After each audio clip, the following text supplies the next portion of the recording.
Hey friends, welcome or welcome back to my channel, to my bedroom floor. Apparently this is where we're filming again today.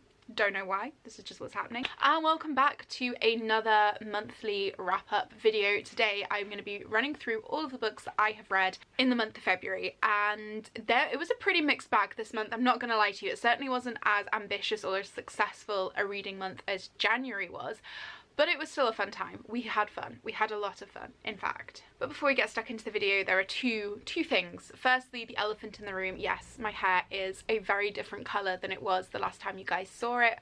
Honestly, I have been wanting to do this for forever. So if you guys have followed my previous YouTube channel where I did more kind of like lifestyle focused content, and you followed that from the beginning, not that I think any of you have, but if you have, you will know that I've had dark hair for quite a huge portion of my life, and it's only really the last kind of like 3 or 4 years that I've been going blonde, and I just didn't feel myself. I don't know what it is, it didn't feel right, and I had a bit of an identity crisis, let's say, a few weeks ago, and was like, I just need to dye my hair dark again.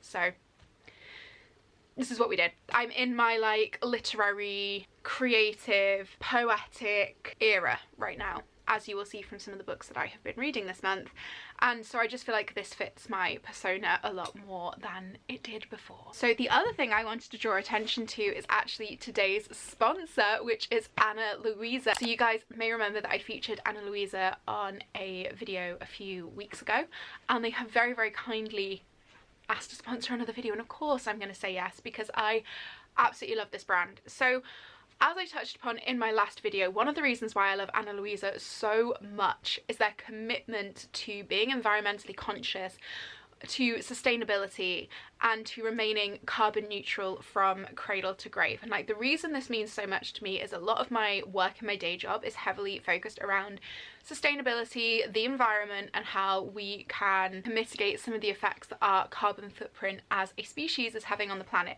So being able to partner with brands such as Ana Louisa, it honestly means the world to me, and I'm so glad to be doing it. So that is the reason, or one of the reasons, why I love this brand so much. Secondly, of course, as I said last time, they have the best quality jewellery, like the best quality jewellery for a fraction of the price. Like, you guys, I have never ever been able to find such wonderful, like, on-trend pieces at such an affordable price. Like, I have not taken these earrings off since I showed you them in my last video. Same with this ring. In fact, I only took the necklace off like 2 days ago because I had to have an MRI scan, and I forgot to put my necklace back on. Aside from that, I have literally lived in that jewellery since I got it. I love it so much.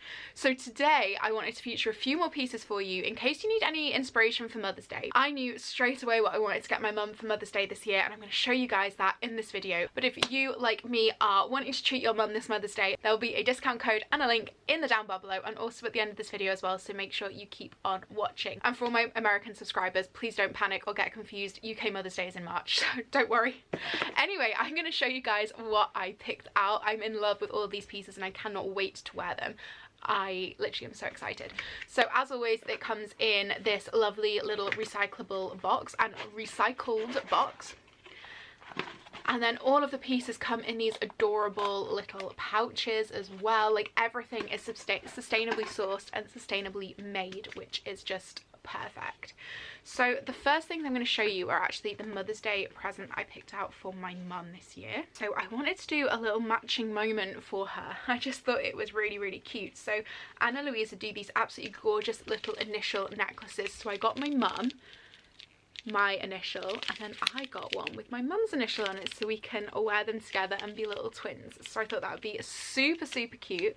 We both wear gold jewellery, so I picked these in the gold option, but they also have them in silver and I think in rose gold as well. So depending on what you like, what your preferences are, there are so many adorable different options on the website. And then I'm also having a bit of a bracelet moment right now because I don't wear bracelets a lot of the time, and I really want to get into the habit of doing so. I really like minimal pieces, and especially like investment pieces that you can kind of wear over and over and over again that aren't necessarily trend led and are never going to go out of fashion. So I chose this gorgeous little chain detail bracelet. I don't know how well you guys are going to be able to see that, but it's so cute. It's so delicate, but such good quality. Like, I'm obsessed with the quality of these pieces. Like, you guys, they are wonderful. And then I also picked out this little like snake chain style bracelet. So I actually have a necklace that's very similar to this, so I think the two will look really cute when I wear them together.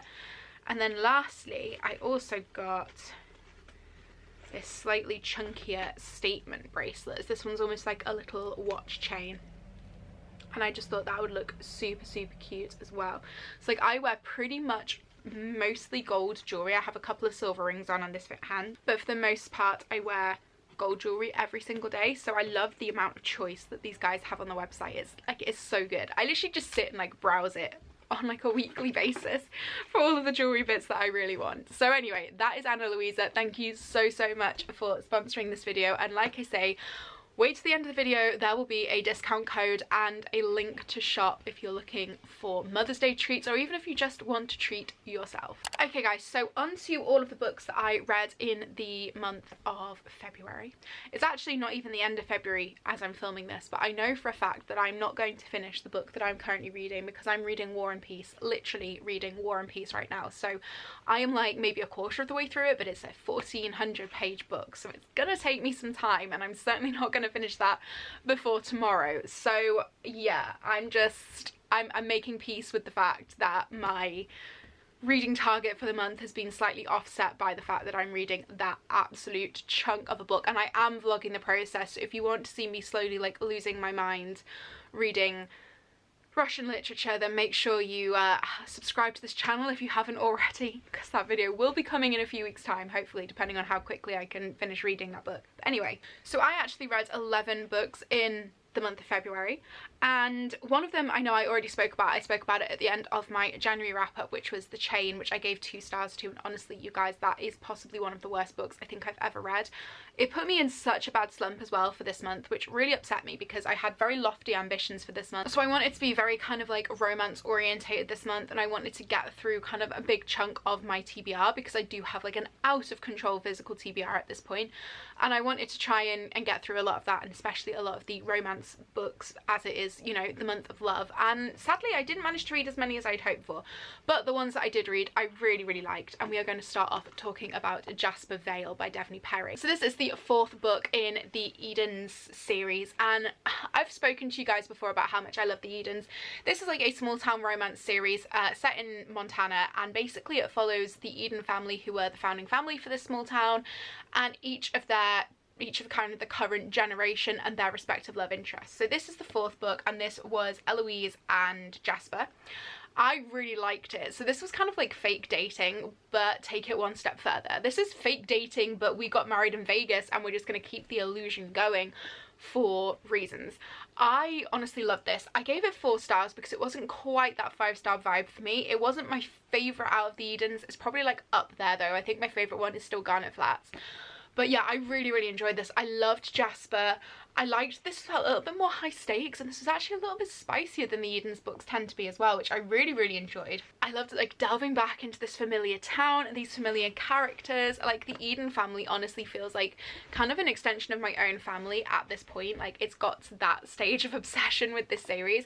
I just loved it so much, and I really love Eloise as the female character, the female lead character. So yeah, I highly recommend picking this whole series up.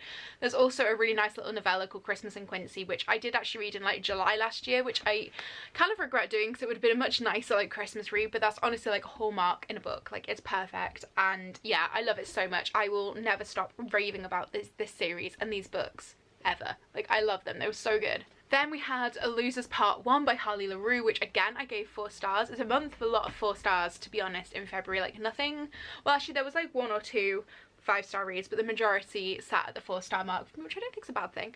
But this one is a continuation of The Dare, which is the spicy little novella by Harley LaRue that I mentioned in my last wrap up, and it's basically follows on from the events of the Dare, but kind of several years later. So Jess is like back in town and she's confronted with Manson and the boys once again, and this time she owes a debt to them that she has to repay, and she obviously chooses to repay it in a similar way that the Dare goes down. So as you can imagine from a Harley LaRue book, it is incredibly spicy. It is in fact so spicy, it is delectably spicy, and nobody seems to write smut quite like Harley LaRue does, in my opinion. She is like the queen of it. I absolutely love these characters. I like the fact that Jess is a very flawed main character, and we see that a lot. Like, she's almost unlikable, but at the same time you do sympathize with her a little bit because she's trying to, I guess, overcome her biases and her preconceived kind of behaviors that, you know, she's been led to display from kind of years of conditioning from her family. And I love the found family aspect between Manson and the boys. Like, their relationship is just lovely, and it's just, I honestly, I can't rave about this enough. Like, I love it so much. I love this whole series so much. I can't wait to read Louisa's part 2 because this ends on quite the cliffhanger, and I was intending on trying to get to that this month as well, but obviously War and Peace, you know, happened. But if you're wanting something smutty with found family and just like really good vibes, I definitely recommend picking this up because it is really compelling and I really loved it. Then we have this beast. We have Haunting Adeline by H.D. Carlton, which I've seen coming under fire quite a lot on TikTok recently for kind of the dubious consent, and this is like chock full of trigger warnings. This has more of like a list of kinks that if you don't like, you're not going to vibe with, but it's less triggering. This is triggering, so I would just bear that in mind. I would definitely do your research with both books, but especially this one if you're tempted to pick it up. This is a very, very, very dark romance following Adeline, who finds out she's being stalked by a guy who she eventually ends up having a sexual relationship with, but that sexual relationship isn't wholly consensual, and that is why you do need to kind of go into it with a knowledge of this in advance, if that makes sense. Like, I don't want anyone to just jump into this and think that it's not going to be remotely triggering, because it's a lot. It's a lot. It's very, very, very dark. This is probably the darkest romance I think I've ever read. I enjoyed it. I certainly enjoyed it. I think I gave it 4 stars. I am excited to pick up the second one. It ends on a cliffhanger, so it does immediately make you want to pick up the next one. I did kind of guess the cliffhanger with this, but I'm not mad that I guessed it. I certainly enjoyed kind of how it all unraveled, and it left me feeling very unsettled in quite a lot of places. I think my only real criticism for this is it just felt a little bit too long. Like, it could have been wrapped up a bit quicker. Like, this was like 650, nearly 700 pages, so it was a big, big book. But like I say, it was very enjoyable, and I will certainly be picking up Hunting Adeline probably in March, because I do want to finish that, just like I will probably be picking up Louisa's part 2 around the same time. Like, both of these are huge books, to be fair, so that obviously kind of implicates my reading achievements of the month, but you know, it's fine. Then we had a bit of poetry. So I've been really like in a poetry mood recently. I've been studying a poetry module with university, and it's just kind of like opened my eyes to how much I do actually love contemporary poetry and how much I love writing contemporary poetry as well. Like, it's been a very uplifting and artistic month for me, and I've been loving it. So anyway, the first of the poetry books that I read this month was On Sun Swallowing by Dakota Warren, which I gave 3 stars to. Now, this one, it did feel very self-indulgent. I know it's the author's first poetry collection, and I mean, my poems currently are very, very self-indulgent, so I can completely understand why these have been too. I think with more development, she's going to be an incredible poet, but her use of language in this was gorgeous. This delves very deeply into kind of religious themes, like growing up with a religious family. It's very kind of coming of age. It has a lot of like sexual awakening and sexual themes within it, and it also does mention her struggle with eating disorders as well, so I would kind of be aware of that if you're going to pick this up. One thing I did really love about this, it has a very like journalistic feel to it, in that it feels like you're reading her journal, not that it feels like a piece of journalism.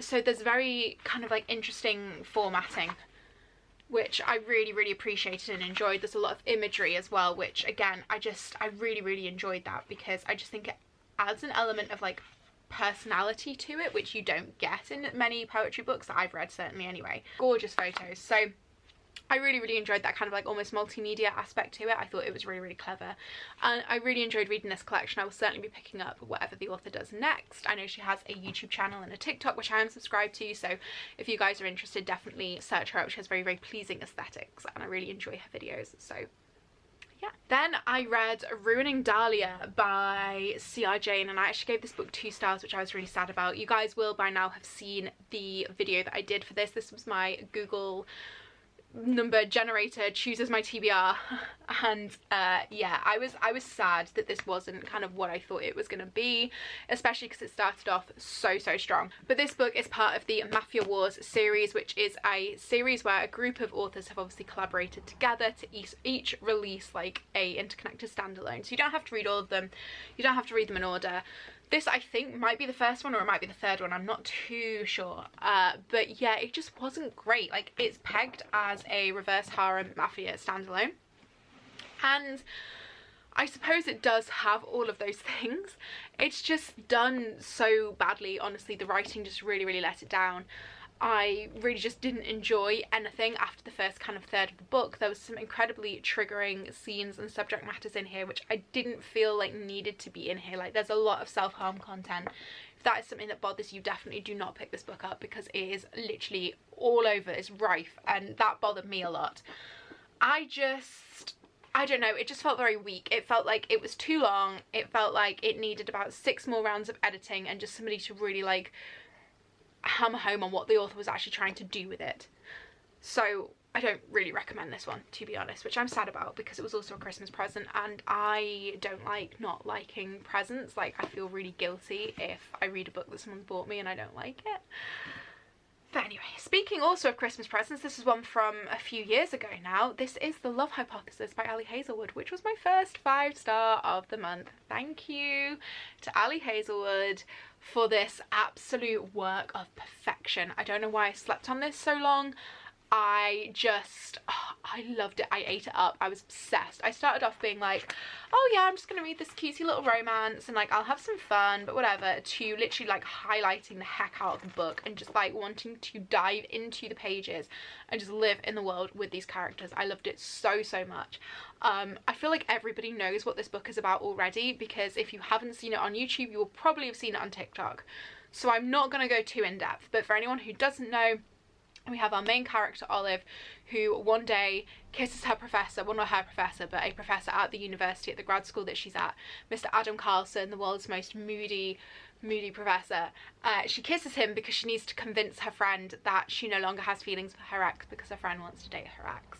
And then these guys, it's like a whole fake dating thing. It's wonderful. I love it. Oh, I loved it so much. I love Adam. He's just such a cute little cinnamon roll. I love him. Then we delved back into some more poetry, so I think I gave this collection 4 stars. This is My Darling from the Lions by Rachel Long. So again, this has a lot of coming of age themes. This time it's set in London rather than being set in Australia, so I feel like from that alone there was elements of this that I could identify with more than Dakota's collection. This deals a lot, I think, with growing up in like a multicultural household. It deals a lot with race, it deals with certain gender expectations. Again, there's a lot of sexual awakening and sexual exploitation discussions happening in here, more kind of religious discussions as well, like religious trauma. This honestly was just, it was beautiful. Actually, incidentally, one of the poems in this was included in my university textbook, but I hadn't realised that I was picking up the same poet's first collection until afterwards, when that poem appeared in this.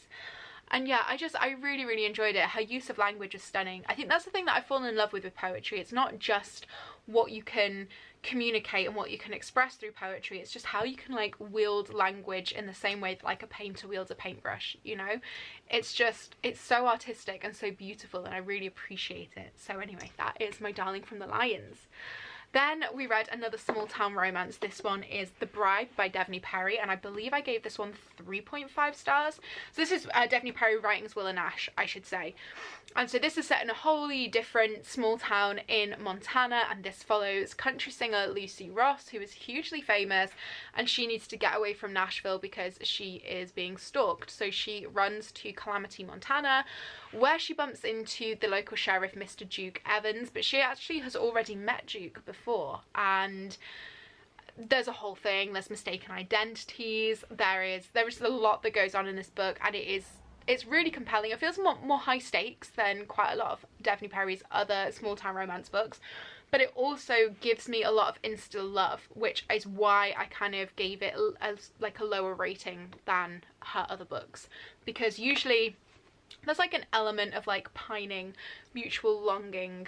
There's a like enemies to lovers, or there's kind of like second chance romance vibes, whereas this was just purely like, I kind of really liked you from the beginning. And so for me, that element just didn't feel believable, honestly. Yeah, I didn't love that, but I loved the setting. I loved the way it ended. I loved kind of the culmination of all the action and where that was going. I loved Lucy as a character. I just didn't love the insta love. So yeah, this was also hecka spicy? What? This was also like hella spicy compared to Daphne Perry's other books as well. So if you're looking for spicy Daphne Perry, apparently this one and Jasper Veil are the way to go. Then I read another poetry book. This one is Flux by Orion Carlotto. I loved Orion Carlotto's writing for a long time. I read Film for Her when it first came out. I followed her on Instagram and YouTube and stuff for a very, very long time. So I was always going to buy her stuff basically as soon as it came out. I kind of slept on Flux. This one, I feel like I didn't love quite as much as Film for Her. Film for Her was a 5 stars. I think this was another 4-star. Just because Film for Her was her second book, so it was just a little bit more mature and a little bit, I think, more thought out, whereas this is, again, very kind of self-indulgent. And this centres wholly around the breakup of a relationship and then Orion's kind of like path to healing, so it has a lot of journal excerpts as well as poetry. There was a lot that I could identify with in here, which, you know, was good, and I really, really enjoyed the process of reading it. It was just, I think, little bits of it that just didn't do it for me quite as well as Film for Her did. That being said, Orion is probably one of my favourite kind of contemporary poets at the moment, so I really, really enjoyed this and I highly recommend it to anybody wanting to get into poetry. I feel like this is a very accessible start because the language used isn't too like lyrical. There isn't too much metaphor going in, you know, it's a lot more surface level, but not in a bad way. It's more accessible, I suppose, is what I'm trying to say. And then we get to the final book of the month before I started my journey into War and Peace, and that is Spells for Forgetting by Adrienne Young, which again was another Christmas present. This one, I've been kind of flitting around with my rating a little bit. I wanted to rate it 4 stars, then I wanted to rate it 3, then I felt guilty and gave it 3.75. Now I feel like I'm sitting somewhere around the 3.5 mark, because while I did enjoy it for a lot of reasons, I also didn't enjoy it for a lot of reasons, and I think that it's just one of those, it's a bit of a Marmite book. It didn't do what I thought it was going to do, for one, and that was a shame. So it kind of promised a lot more of like a murder mystery than you really got from it, and it just, the pacing just felt off for me. Like, a book this long shouldn't take me 4 days to read, and yet it did. And I think a lot of that was because I just wasn't itching to pick it back up. And one thing I really love when I read thrillers, or when I read like crime novels or books with, you know, a mystery centered plot, I love the fact that they're page turners usually, and you know, you're tearing through it because you want to find out what happened, and that's not really how I felt while reading this. This, I think, was trying to decide whether or not it wanted to focus on the romance aspect or the mystery aspect, and so therefore didn't really focus on either, and then left you kind of wanting more from both, which was a shame. But I will say that I loved how atmospheric this was. So this is set on an island just off the coast of Seattle, I think. And this island's kind of like a mystical, magical place. You've got a lot of tourists that go over there because they think the people of this island are quite strange. There's lots of like little magical tea shops and stuff on the island, and there's this huge orchard that for some reason seems to draw people from near and far to go and pick the apples and harvest them and take them home.